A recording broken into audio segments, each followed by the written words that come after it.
গেছে আজকে অনেক তাড়াতাড়ি। ও বোধহয় 7টা বাজতে 10 সেজেছি বলে ভেবো না যে আমি কোথাও বেরিয়েছিলাম। Good morning friends, welcome back to my channel. আজকে হচ্ছে বুধবার আর এখন বাজছে সকাল 9টা। উঠেছি 8টার সময়। আশা করি তোমরা সবাই খুব ভালো আছো, সুস্থ আছো, আর আমরাও ভালো আছি। তো দেখো রান্নাঘরে চলে এসেছি সকালবেলায় রান্না করতে। করবো আজকে ডিমের বড়া করে ঝোল। তো তার জন্য বসিয়ে দিয়েছি, দেখো বড়া ভাজা বসিয়ে দিয়েছি অলরেডি। এই যে মাখাটা এখনও পুরোটা দেওয়া হয়নি, তো এটা ভেজে নিয়ে তারপরে তরকারি করব।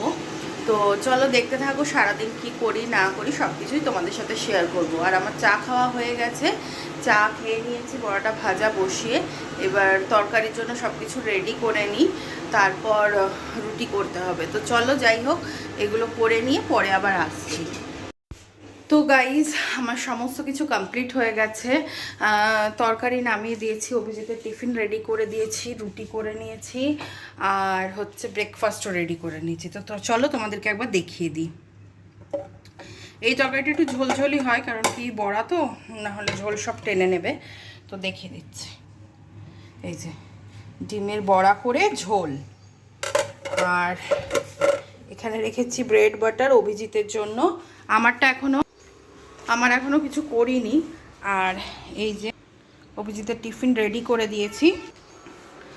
আর হচ্ছে রনর দুধ রুটিও রেডি, রুটি ভিজিয়ে দিয়েছি আর দুধটা জাল দিতে বসিয়েছি। ওটা হয়ে গেলেই রনকেও খাইয়ে দেব। আর আমি কি খাবো এখন আমি বুঝতে পারছি না। দেখি আজকে আর ব্রেড বাটার খাবো না, কালকে তো ব্রেড বাটার খেয়েছি, তো আজকে খাবো না ব্রেড বাটার। দেখি একটু মুড়ি টুড়ি খেয়ে নিতে পারি, সেটা পরে দেখছি। আগে রনকে খাইয়ে নিই, অভিজিৎ বেরিয়ে যাক তারপরে। তবে ভাবছি যে আরেকটাও কিছু রান্না করতে হবে, কারণ কি এক তরকারি তো। তো দেখি কি করা যায়, এখনো বুঝতে পারছি না কি করব। পটলের দিয়ে কিছু করব নাকি পটল দিয়ে কিছু করার ইচ্ছা আছে, তো দেখি কি করি। চলো দেখতে থাকো, দেখাচ্ছি তোমাদেরকে। তো গাইজ তোমাদেরকে বললামই যে আমি একরকম পদ রান্না করেছি, আরেক রকম কিছু করব পটল দিয়ে। তো কি করব ভেবে ভেবে এই যে গোটা গোটা পটল খোসা ছাড়িয়ে নিয়েছি। খুব ইজি একটা রেসিপি তোমাদের সাথে শেয়ার করব, যাদের বাড়িতে মানে ধরো এরকম অনেকেই আছে, যেমন অভিজিৎই। আমাদের বাড়িতে অভিজিৎ পটল খেতে একদম ভালোবাসে না, আমার দাদা পটল খেতে ভালোবাসে না, কিন্তু এই রেসিপিটা করলে মানে খেয়ে নেয়, কোনো অসুবিধা হয় না, এত ভালো খেতে হয়। তো যাই হোক, চলো দেখতে থাকো ব্লগ, মানে দেখতে থাকো ভিডিওটা। আমি তোমাদেরকে দেখাচ্ছি কীভাবে আমরা রান্নাটা করব। খুব ইজি, খুব ইজি। আর কি কি লাগবে সেটাও আমি তোমাদেরকে দেখে দিচ্ছি। পটলগুলোকে প্রথমে এইভাবে কেটে নিয়ে ভালো করে ধুয়ে নিয়েছি, তারপর আমি তেলটা গরম করে নিই, তারপর দেখাচ্ছি। তো গাইজ দেখো আমার তেলটা গরম হয়ে গেছে, আর পটলগুলোও আমি এরকম ধুয়ে ধুয়ে রেখে দিয়েছি। এবার আমি এগুলো প্রপার দিয়ে দেবো এর মধ্যে। সেটা না, নুন দিতে ভুলে গেছি আজকে।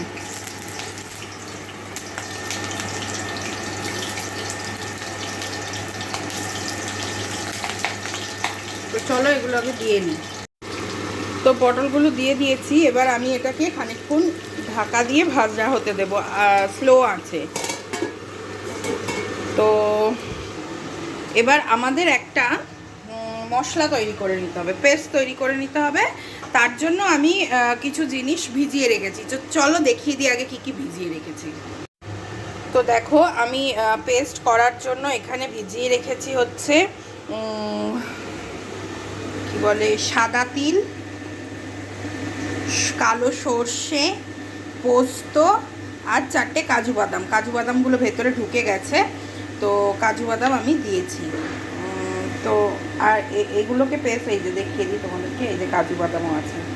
তো যাই হোক, এগুলোকে এবার পেস্ট করে নেব। তার সাথে দেব কাঁচা লঙ্কা দিয়ে ভালো করে পেস্টটা বানিয়ে নিই, তারপরে দেখাচ্ছি।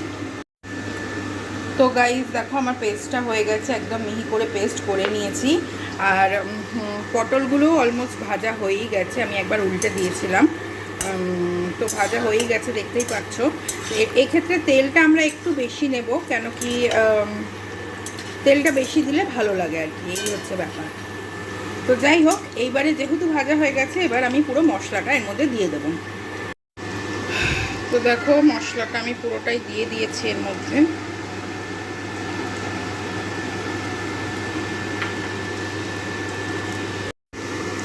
তো এবার দেখো আমি দিয়ে দেবো হচ্ছে নুন, এবার দেব হলুদ, সামান্য হলুদ দিয়ে দেব। আর কিছু মশলা এর মধ্যে আমার লাগবে না। এবার এটাকে ভালো করে কষে নেব, একটু বেশিক্ষণ নাড়বো না, মানে বেশিক্ষণ ভাজবো না, তার কারণ যেহেতু রয়েছে হচ্ছে সর্ষে, বেশি ভাজলে তেতো হয়ে যাবে। তো বেশিক্ষণ নাড়বো না, একটুখানি, আর গ্যাসটা আস্তেই রাখবো। তো এইভাবে চলো নেড়ে নিই। তো দেখো মোটামুটি তেল বেরিয়েই গেছে, আর হচ্ছে এটাকে আর ভাজবো না, না হলে আবার তেতো হয়ে যাবে। এবারে এইটা মিক্সির জারটা ধুয়ে জলটা আমি এর মধ্যে দিয়ে দেবো, অল্প সামান্য একটু জল এর মধ্যে দিয়ে দেবো।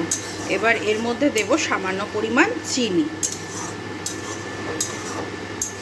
যেহেতু সর্ষে পোস্ত তো চিনি তো একটু দিতেই লাগে, তাই না? একটু চিনি দিয়ে দেবো। চলো চিনিটা দিয়ে দিই।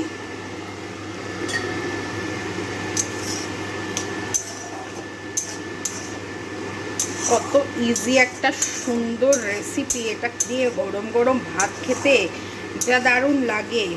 আর যারা যারা পটল ভালোবাসে না, আমার মনে হয় তারা পটলের ভেতরের বীজটার জন্যই বেসিক্যালি ভালোবাসে না।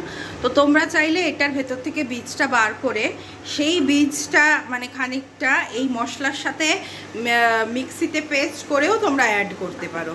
তো আমি আর বীজটা বার করিনি, ও এক এক সময় খেয়ে নেয়, কোনো অসুবিধা হয় না অভিজিৎ। তো যাই হোক, এই হলো ব্যাপার। তোমরা চাইলে বীজটা বের করে দিতে পারো, আর বীজটাকে বেটে দিয়ে দিতে পারো এই মশলার সাথে, তাহলে আর কিছু প্রবলেম হবে না, বুঝতেই পারবে না।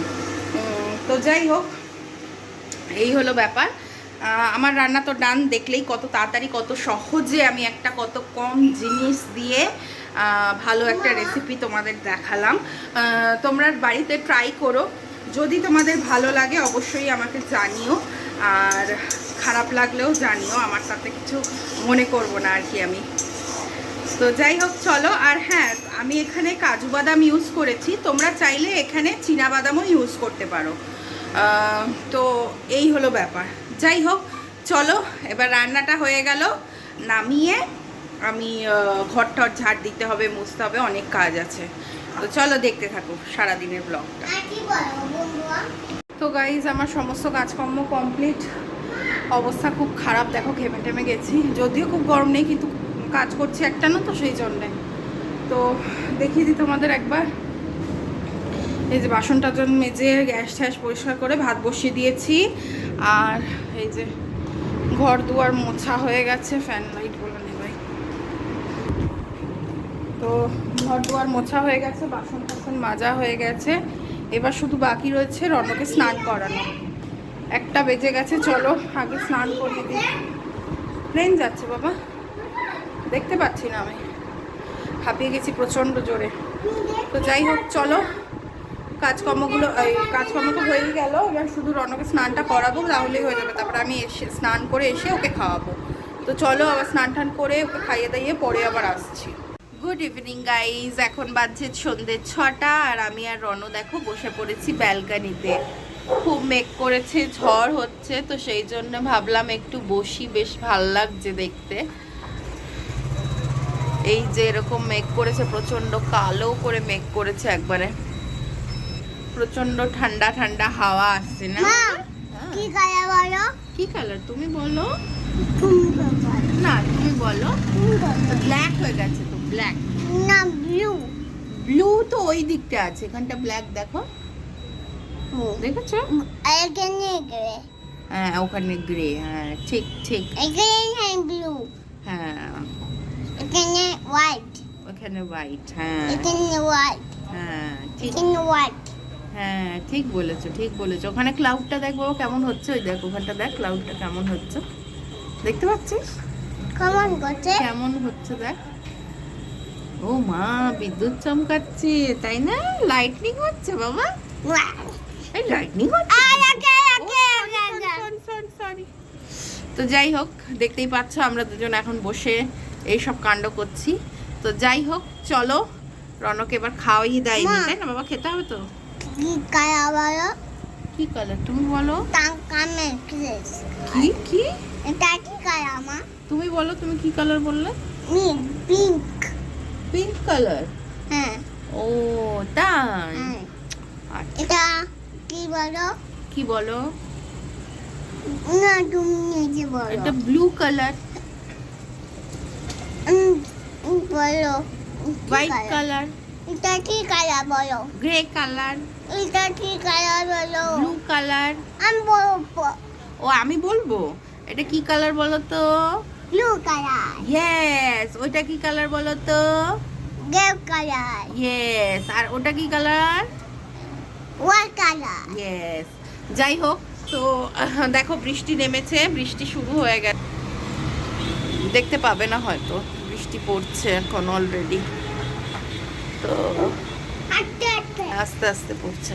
তো যাই হোক, চলো আবার পরে আসছি। তো গাইজ এখন বাজছে 7:45 আর অভিজিৎ এসে গেছে আজকে অনেক তাড়াতাড়ি। ও বোধহয় 7:10 কি 5 নাগাদ আসলো। তো তখন আমি সন্ধে যাচ্ছিলাম, রনকে খাইয়ে দাইয়ে সন্ধে যাচ্ছিলাম।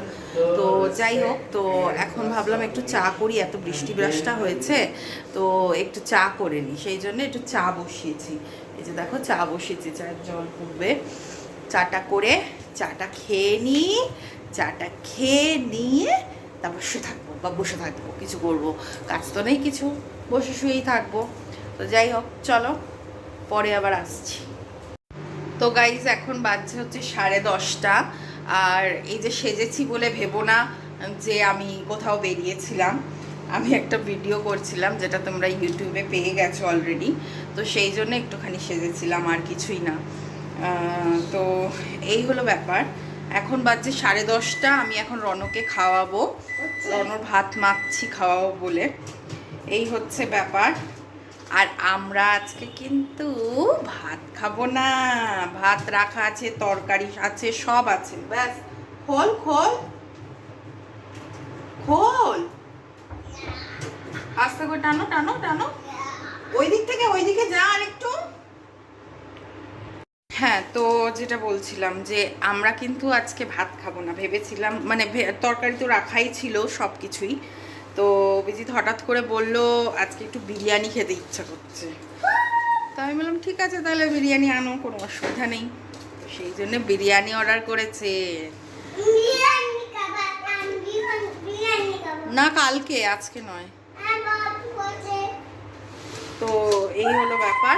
তো যাই হোক, চলো ওকে আগে খাইয়ে নিই, তারপর বিরিয়ানিটা আসলে দেখাচ্ছি তোমাদেরকে। তো গাইজ আমাদের বিরিয়ানি চলে এসেছে, কিন্তু একটা সমস্যা হয়েছে। অভিজিৎ বিরিয়ানি অর্ডার করেছে। ইন জেনারেল এখানে বিরিয়ানি একটা অর্ডার করলেই দুজনের আরামসে হয়ে যায়, তোমাদেরকে আগেও দেখিয়েছি যে এখানে কতটা করে কোয়ান্টিটি দেয়। কিন্তু এই দোকানের বিরিয়ানিটা একটু কোয়ান্টিটি কম থাকে, মানিস বিরিয়ানি এটাতে একটু কম থাকে কোয়ান্টিটিটা, মানে একজনের একটা করে লাগে, না হলে অসুবিধা হয়। তো ও 1 to 2 সার্ভের একটা বিরিয়ানি এনেছে। তো যেরকম তোমাদেরকে দেখিয়ে দিচ্ছি, দাঁড়াও ব্যাক ক্যামেরা করে।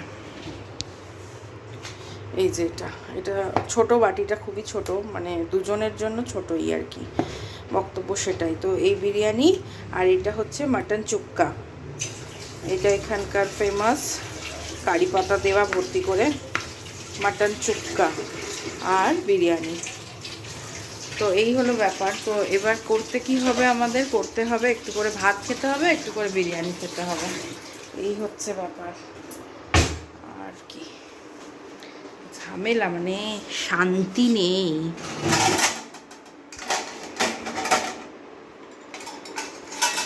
তো যাই হোক, চলো খেয়ে দে নিই। মাথাটা আজকে যন্ত্রণা করছে ভীষণ, আমার জানি না কেন, প্রচণ্ড মাথা ব্যথা করছে। তো খেয়ে দে নিই। তো আজকের ভিডিওটা এখানেই শেষ করছি। সবাই খুব ভালো থেকো, সুস্থ থেকো। আবার কালকে দেখা হবে নতুন একটি ব্লগ নিয়ে। আর প্লিজ আমার চ্যানেলটাকে একটু সাবস্ক্রাইব করে দিও, তাহলে আমি খুব খুশি হব। Tata, good night.